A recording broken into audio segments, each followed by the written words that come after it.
Deep in the ocean, an orca pod is on the hunt. But these aren't your average orcas. These guys are organized. Marketing team, did you get those social media posts scheduled for the SEAL migration? Aye, Captain. We even have an automated notification for all pod managers when they go live. They use Monday.com to keep their teamwork sharp, their communication clear, and their goals in sight. Monday.com. For whatever you run, even orcas. Go to Monday.com to dive deeper.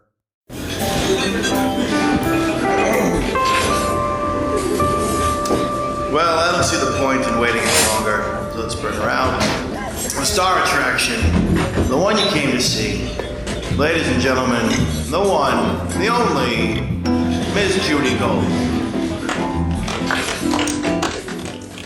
So let's get to your grandmother. Oh, my grandmother. And you're so close to your grandmother. So close. I have a very small family. My parents each have only one sibling. Right. And my mother's sister lived always like around the corner or short nearby, and my grandmother lived What was around your the mother's sister's name? Pearl. And my grandmother lived near them, and then when they moved to Long Island, she lived with them. And then when my aunt died, she came and lived with us. And I was very close with her. She was like 4'2", and she was like 90 pounds, and she was widowed at 60. Bless you. Shit, yeah. And was like a little old lady for 30 years after that. I know. Once they widowed, Right. and 60 was old then. I know. My mother, my father died. My mother's out meeting people and doing stuff and everything. My grandmother was like a little old lady, and she sat on the chair crocheting for 30 years. And like, poor me. I'll make you a yarmulke. Okay. She wasn't that, but she was funny. But Right. she just was. And so I was living with some roommates in New York, or in Jersey City, actually. And I go home to visit, and my grandmother's sitting on her little upholstered rocker from JCPenney's, and I'm sitting on the floor facing her, and she's like, who are these boys you're living with now? I said the name. She goes, oh, are they Jewish? What were they? And I said, I love your grandma. and I said, no. And she goes, oh. And then she kept going. She goes, do they have girlfriends? And I said, no. And she goes, are they gay? And I said, yeah. And she goes, oh, well, then you'll be that way too. And I was like, oh my God, I just don't want to go into this. So and you didn't say anything? No. So I must have something like, I started to tell her, I can't remember exactly the words, like, well, would that be so bad? And she goes, well, I figured that was the case. So I made up my mind I was going to ask you. And then I said, well, how do you feel? She goes, well, it's a shock. I was like, that was really funny. I figured that it was, it's a shock. And so then she was great. So she goes, well, you'll be happy. You'll find someone and you'll be happy that way. And I'm like, okay. And I'm telling her, but she's getting like kind of upset. Like not like crying or everything. And my mother and father are in the kitchen behind her room listening. Okay. And my mother comes in and stands behind my grandmother. My grandmother doesn't know she's there. My grandmother has a little hard of hearing. And my mother is mouthing to me, you shouldn't have told her. You shouldn't have told her. And I go, get out of here. Get out of here. So my mother leaves the room trying to calm my grandmother down. And the phone rings. And my mother picks it up and I can hear that it's my brother. And I'm talking to my grandmother, and all I hear out of nowhere is, he can't come to the phone. He's telling Grandma that he's gay. And I had never told my brother. So I'm like, oh, yeah, whatever. So my grandmother, she was very fine eventually. But for the first, I'd call her almost every day. And go, hi, Grandma, how are you? How do you think I am? Oh, my God. That's so my mother. What are you doing?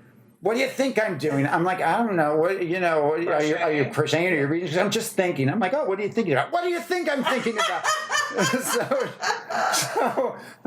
so then I would come home and she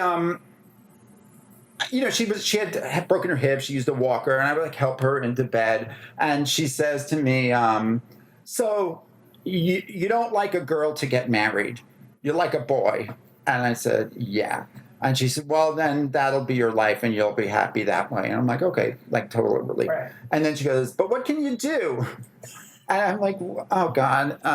And I said, well, Grandma, it's not about that. It's who you love and who you care about. She said, yes. But what can you do? It's not like with a girl. And she kept going there and going there and Did going she there. say anal? And finally I said, well, I have 2 hands. Right. And she goes, so what do you just jerk each other off? And I'm like, Grandma. And I was laughing. And then she goes, I hear that some of the boys use the behind. And I was like, that's like really, really want to fucking kill yourself. And so then it turned super sweet because she would always, I never felt like she didn't love me. And she totally knew that I was gay, and she met my friends and she loved them. But then whenever I went somewhere and there was, a party, she goes, well, were there girls at the party? Really hoping that, Right, that all of a sudden, and one of my best friends was a woman. She's like, oh, have you seen so-and-so? Right. And then, she got that I was gay, but I think she didn't really understand. She's worried that, she told my mother she was worried I was going to become a prostitute and all this stuff. And I'm like, okay, this is great. So my parents... Did you tell her about the white tux, the I did tails, not. and that I you were did getting not. blowjobs after your... No, I didn't tell her that. And did you ever sing during the blowjob of the... I sang for the blowjobs. Great. I'm gonna come. I'm coming right now. Here I come. Here. Okay. That's hilarious. Well, it's lucky that the tux was like machine washable. I have to say, it was like in the Polyester. in the dirt behind the. There was no train car. I noticed on your tux there was the knees. Have dirt on them. Were you doing something on your knees? Yes. Were you blowing someone behind was singing the Mammy. gate? Oh, what is going on? And I'm going to bring this to the dry cleaner. my grandmother. So my mother had gone to the PFLAG meeting, like to be totally supportive. Wait, so your mother? So in the story, in the video story, you give her a book to read. Right. So my mother had been to the PFLAG meeting, Right, and the PFLAG had this book called Now That You Know, which they recommended for parents. So my mother said you should get that book for your grandmother. Now, were you? I mean, you must have been thrilled when your mother was like, "I'm going to PFLAG." Yeah. Okay, because my mother was like, "This is why I'm depressed," and I was like, "Mom, this is not why you're depressed." No, so she went to PFLAG, and I think they only went once or twice to just sort of, like, because they thought that was important.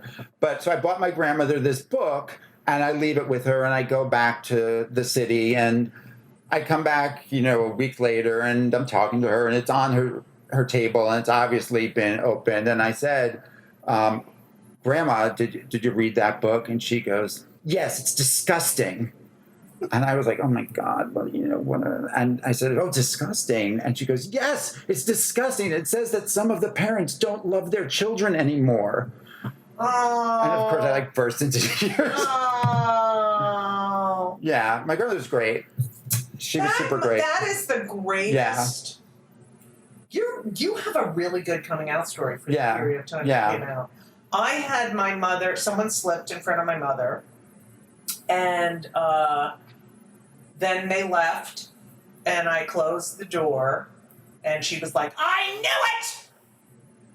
And, it was great. I mean, this is why I'm depressed. I said, Mom, I'm the happiest one of your kids. So, no. Well, is your family depressed? Oh, the depression and the anxiety and depression, the genetic, people don't realize it is fucking genetic. It's in your It's fucked up. Yeah. I have It's an illness. My parents each have one sibling, and I both had children who committed suicide. So that is so sad. So and I've had horrible depression, and my brother has depression. Both committed suicide. How old? One was 17 and one was 21 or 22. No way. Yeah.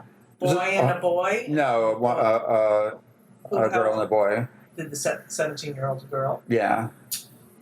Was it shocking? Of course it was shocking. I mean, I know that I was young, but she had, I knew that her father had died the year before, and I knew that she had been some emotional stuff, but I didn't really understand it. So the mother lost her husband and her daughter. Right, and then she died, and my other cousin had lost his whole family. It was totally fucked up. Okay, this is... Yeah, now we're getting into, this isn't even this is sort of like this is not appropriate for a podcast called Kill Me Now. It's a little too appropriate. This episode is brought to you by Progressive Insurance. Fiscally responsible, financial geniuses, monetary magicians. These are things people say about drivers who switch their car insurance to Progressive and save hundreds. Visit Progressive.com to see if you could save. Progressive Casualty Insurance Company and Affiliates. Potential savings will vary. Not available in all states or situations. You mentioned a family trip too. I read about a family trip you took with your parents. Oh, that was one of the most amazing experiences of my life. My parents had never been. How old are you there? I'm in my 30s. Okay. My parents had never been out of the country, and they booked this trip to London and Paris for their 40 whatever anniversary. Okay. And then my father got a kidney stone, so they had to cancel it. but they insured the trip. Okay. Belle. But they kept putting it off because something kept coming up. And then finally, my father was diagnosed with Pick's disease, which is kind of a dementia. Okay. It's kind of. This is the most depressing. I know, but it was a really so my mother said, "Oh, we better go on that trip." Before. But she was nervous to go with him by herself, and so I went with them. And my father was the sweetest man. He was such a good guy. Everyone liked him.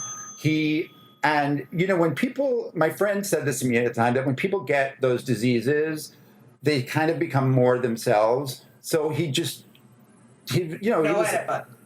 just sweet. He was he was like a sweet little boy. And so some people get dementia, they get really, really nasty but he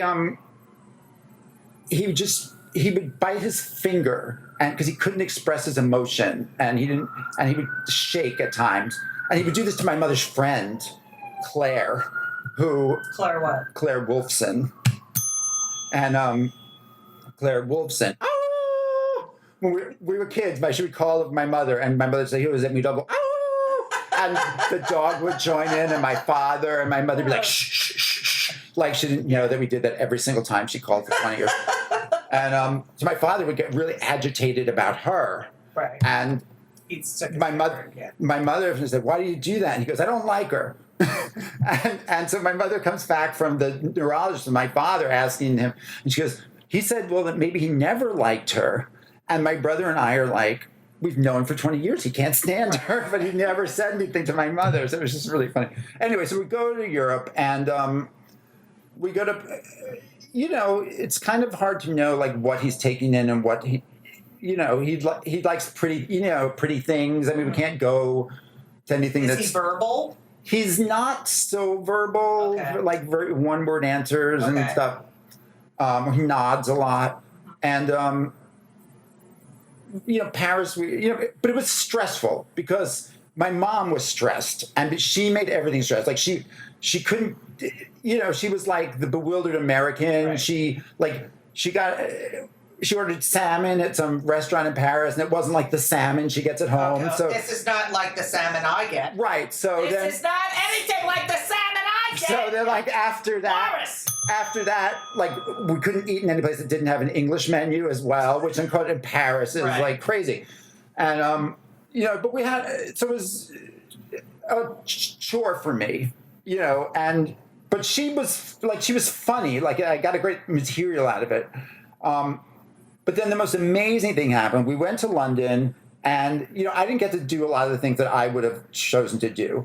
And in London, of course, you go to the theater, but we couldn't really go see anything that was like Shakespeare or everything because my father wouldn't be able to follow. So we went to see musicals, and he liked the music and stuff. So we go to see this production of the Buddy Holly story. And I was like, okay, so we were schlepping across the ocean to see a play about a dead American.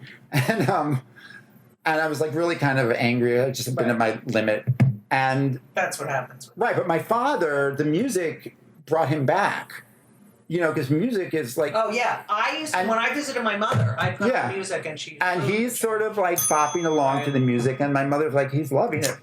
And then this thing happened where during the intermission, we go and they're playing, Buddy Holly, the actual recordings over the speaker.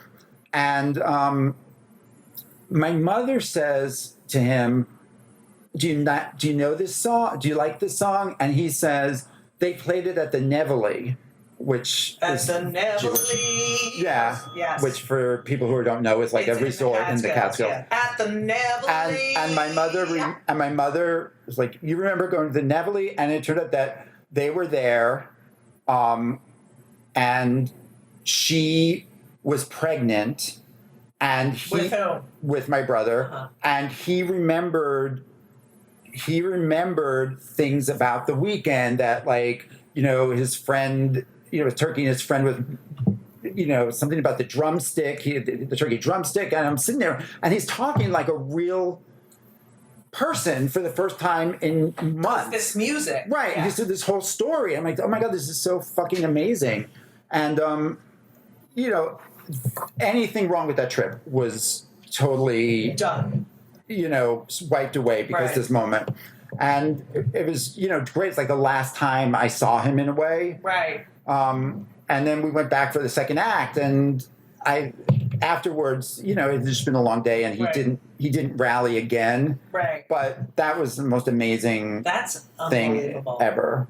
And then how soon after did he die? I don't know. It's only like 2.5 years, the whole course of the disease, which is great. It's PIX? No, PICS. And it's sort of like, it's kind of like Alzheimer's, but it's also like Parkinson's in a way. And it's kind of like, it kind of ends like ALS. Yeah.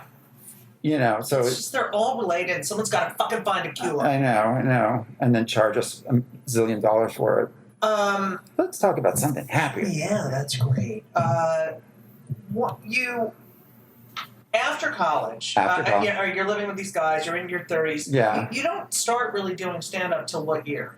No, I was terrified. Right. You went once. You took a class, and then you... I took Scott Blakeman's class at the new school. And then you would go on... He would put people on stage for 3 minutes in between the regular acts. And I was so... Because from the time someone had ever suggested it to me, because I never thought of it. Well, because someone in a class you were doing said, you're funny, you should be a stand-up. Is that correct? I was telling a story on the beach to a bunch of people, and people kept saying, "Oh, Eddie, that's great." And John, come here, Eddie, tell him the story. You got to hear the story. And some woman in my class said, "You should be a stand-up comic." And I was like, "Whatever."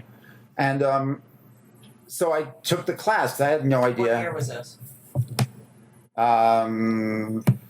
I'm saying like 1994. Okay. I don't know, whatever. I took the class, and I'd been on stage 1 million times, but I was so sick to my stomach the first time I did stand-up. It was just so awful. And I did it, and I was like, okay, that's my bucket list, And then the next weekend, I agreed to go bungee jumping because I knew that it wouldn't be as scary, which was fucking terrifying. And guess hey, da da da da da.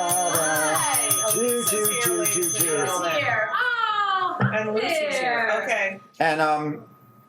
And then I didn't do it again. Put the mic near. I didn't do it again for a year, and then I did it like 3-4 times that year, and then I just did it half-assed for a long time until 2001, when I got offered to go with Bob and Danny and Jaffe to Funny Game Males in Provincetown. Danny McWilliams and Jaffe we did Provincetown for a bunch of years. You got into Funny Gay Males. Yeah. And you were really good friends with Bob. You dated Bob for a minute. Like an evening. Right. And then you were best friends. I mean, you were really... Yeah, he was one of the people, like the first time he, I was thinking, he had been writing books, and I said, I have an idea. And he said...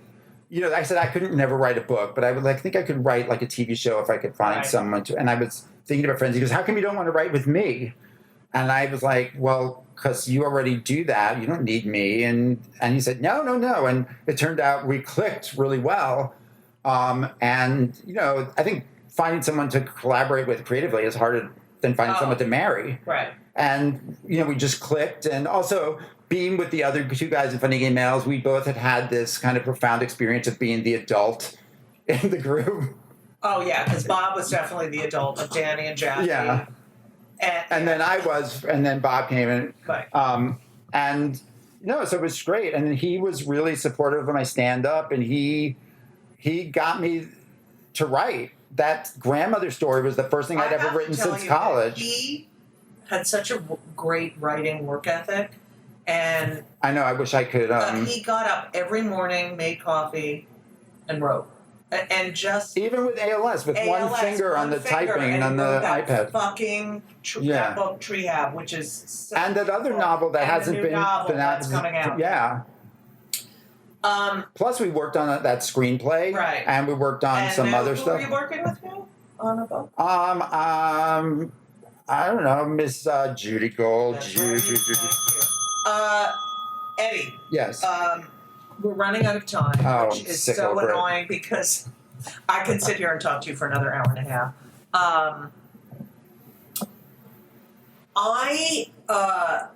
First of all, I find you're hilarious. Like that, you have a joke, the autism joke. Well, that's not even a joke. That's just something my mother said. And that's how I would write a joke. Right. My mother would say, but can you just tell them? So my mother, she always called me into, she goes to 1 million doctors now, and she always goes into the things she learned, not about her medical. I'll say, how was your doctor's visit? She goes, oh, it was very nice. He's such a nice guy, And then she always tell me like, oh, his granddaughter's doing stand-up, or his son is gay or something. But then last time she's like, oh, he's such a nice man. His grandson has autism. And I said, oh my gosh, that's awful. And she says, well, that's the big thing now. Like it's a style choice. It's a style choice. I'm like, yeah, in your day it was polio, and now it's autism. My mother used to always be like, well, that's what they're wearing now. I'm like, who's they? And why is it come in my size? Maybe she was ahead of her time. She's referring to some transgender person. Yeah. I have that joke about, my mother, that I had found this photo of her and her grandfather, and I said, "Ma, your grandfather was so fat," and she. That was the style. Yeah, and she said, "Well, Judith, that was the style." Really, when's that coming back in style? Yeah. This week's episode of It's Judy Show with Judy Gold is sponsored by BetterHelp. And if you know me, which I think you do because you're listening to my podcast right now, you know that I am a big advocate for therapy. I think it benefits everyone. I think there's so many people who need it, who don't partake. It is so important for your emotional health and well-being. Therapy is fantastic. It is in every stretch of the imagination. And if you're thinking of starting therapy, please do it. But please give BetterHelp a try. It is entirely online. It's designed to be convenient. It's flexible. It suits your schedule. You fill out a brief questionnaire to get matched with a licensed therapist, and you can switch therapists anytime for no additional charge. I have switched therapists in my life. I've had many, many therapists, and sometimes it's not a great fit for you, but don't give up.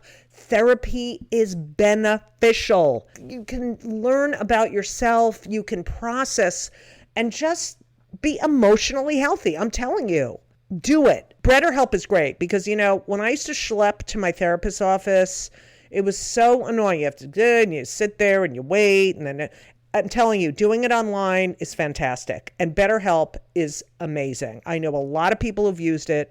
So if you're thinking about therapy, go to BetterHelp.com. Let the gratitude flow. This is Gratitude Month, people. So you need to let the gratitude flow with BetterHelp.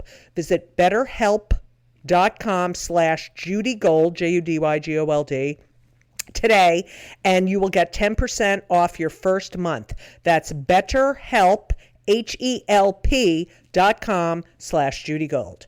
You're welcome. Eddie, so will you come back? Because I would love to come back. Talk to you about, but I really wanted to talk about, being, coming out and being who you are on stage. And well, that's the thing about stand-up is, it's all about being who you are, because otherwise they could go see someone else. Exactly. And Bob was really such a pioneer. I mean, they had, there was Frank Maya. Right. There, Leah Delaria, Suzanne Western. But Bob was so mainstream in a way. And the way he presented... He's more like Pete Buttigieg. Right, he is more like Pete Buttigieg. But he made it so palatable. He was, he would come out on stage. Right. He looked like the guy next door. Yeah. The what? Which one? He's like the guy. I said he was like the boy next door. He was like Jimmy Stewart. Yeah. And he would do his act. Everyone's laughing. Then he would just throw something in. I told my family I was gay. Right. At Thanksgiving, I said to my mother, "Could you please pass the gravy to a homosexual?" And she gave it to my father. A terrible scene ensued. And Joan Rivers said, "Isn't Joan the one who told him to say he passed it to my?" She passed it. I think so. Yeah. I think so. She was lovely to him. She was lovely. I can't. I loved her so much. And here's Bob being who he is and being fearless. Yeah. And being sort of so non-threatening about it. Right. It wasn't like, I'm gay. And he was so brave. It was the middle of the AIDS crisis, and then... Well, I asked him, how did you, because I could never have done stand-up when I was 20-something, and he started when he was right out of college, and I thought, oh my God, that's so brave. And he said, I came to New York, and everyone was dying, and I thought, I better do what I want to do, because who knows if I'll be here tomorrow. And that turned out to be very... prophetic. Yeah. Yeah. And prescient. Prescient. That was the word I was looking for. All right. Yeah. Elisa, you can't sit and talk while we're talking about Bob's death. Yeah. And it's really hard to get laughs with that. But, I want to dedicate this to him because he was the first out gay person on The Tonight Show. HBO special. He was amazing. And, because of him, I know you.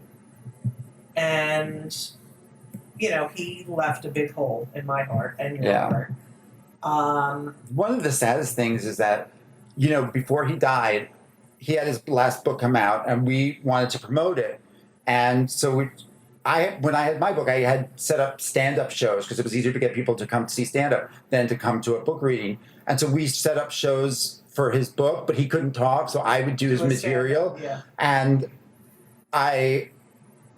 I'm so sad that he's not here to do his material because some of those jokes are so great. Oh. And he told me to do them. I thought, yeah, Bob, then I'll be known as the guy who took the poor dead guy with the ALS's material, and they'll think I'm the biggest asshole in the world. We should do a night of Bob's comedy and raise some money. That would be great. That would be great. I could use some money. I could do his act really well. Like the book he wrote when he was a kid. That was big. The dinosaur bridge. Do yourself a favor and look up Bob Smith. Yeah, you can. His HBO special is on demand. You can watch that. He was, and so smart and just the loveliest person. Forgetful. Didn't like doing any paperwork. Oh my gosh! Talk about the phone bill. The worst. The worst. It was like Bob. I'm like, Bob, did you mail that thing? Yeah, and he's such a fucking liar. He was. But one of my favorite stories was even when he had ALS, and he, he hated the Republicans. He just hated. And oh my God, if he was here with Trump, he would be. And he was sick and he couldn't talk and he couldn't really use his hands, but he could still walk. And at the some guy was preaching this Jesus damnation and stuff, and Bob just went over and started kicking him. And Pierre is like, oh, he's sick. But it was just so great that he had license to do that. So, Eddie, I ask, all my guests 2 questions. One is, because we're very pro mental health, if you're on or have ever been on antidepressants. Yes, would you like one? What are you on? Pro. I take citalopram, which is it's not the brand name, it's my insurance. Yeah. I think it's like Celexa. Elisa, what's citalopram? I don't know. I think it's Celexa. And I take lamotrigine, which is the Lamictal. Oh, yeah, I was on that. Yeah, you have to be careful. Don't get the rash, because then you go to the hospital. I'm not on that anymore. And I take Adderall because I was. Oh, I'm on Ritalin. Do you like the Adderall? Yeah, it's fine. I mean, you know, I don't like I much prefer stimulants than like I don't like booze or pot, which was hard with Bob because it was always like him and Jeffy did. He gets stoned all the time, and you came here from therapy, so we're very pro mental health. Also, it is called Kill Me Now because I'm always aggravated about something. Right. What pisses you off more than anything? Like, makes you fucking like you can't, like, oh God, I have to say, just like, yesterday, thing. I mean, I do a lot of subway things, but like yesterday, I was going into the subway because I was teaching, and there was a fucking guy just standing at the top of the stairwell, talking to his friends. Like, so I couldn't even get in. Past. And they're like, come on, man, move. Come on, man, move. And I'm like, they're kids, They're like, and I'm just like, move. Like, just fucking, like, I don't know. I couldn't, I was like, can you move? It's just, I don't want to have to do that. And then, yesterday also, I was riding my bike, okay, and I'm going in between cars on Broadway. Right. Because they're trying, they're close to the curb. I'm in the bike lane. And some guy comes, and he's riding his bike in the opposite direction. Okay? So he's riding against traffic. Right. And I'm coming towards him, and he stops, and he's like, come on, let's go. And I'm like, fuck you. You're going the wrong fucking way, you fucking asshole. Okay. Do you feel better now? Yeah. Oh, that's what pisses you off? And I called him a cocksucker and everything, because he was like, just move, bitch! And I'm like, fuck you! And it's like I never get satisfaction. Well, I think somebody's healthier to just explode and get it over with rather than, having it fuck up your whole day. What pisses me off, like, I try to get pissed off by little things. Like, whenever I get something pisses me off or something bad happens, I'm like, after Bob, I'm like, okay, well, it's not ALS. Yeah. It's just, a late check or something. I fucking hate, first of all, I'm very love science and nature. So whenever I read about something that's really amazing, something fabulous, this animal and then there's like 2 of them left, they're highly endangered. Right. I just want to fucking shoot somebody. Yeah, that's a and the thing I hate people who are like completely transactional. Like it's like, they won't. They're always worried about what they're going to get out of it, what you're going to do for them, how they're benefiting from it. Yeah, you do the right things, and when you can, and you don't worry about that what you're getting. As you talk about this, when I see people litter, like I literally want to grab them by the fucking hair if they have it. And be like, pick that shit up. Like, who the fuck are you to throw garbage? Right. On this, The worst thing though I found is not because you don't want to start a routine. But I've started now. If I see somebody litter on the street, I'm just like, come on. There's a barrel at every corner. You can't ask Elisa. I'll like pull up next to the car and be like, you littered. And they're like, fuck you, bitch. Oh, it was upset, Lucy. People that are mean to animals. Oh, that's the worst. Eddie, we have so much more to talk about. Yeah. I want to thank you for being here today. Pleasure. In your kitchen. I love it. It's very glamorous. Also, on June 20th, Thursday night, I will be doing a live podcast with Isaac Mizrahi at the Darrell Roth Theater. He's a Sephardic Jew. Yes, he's also a Sephardic Jew.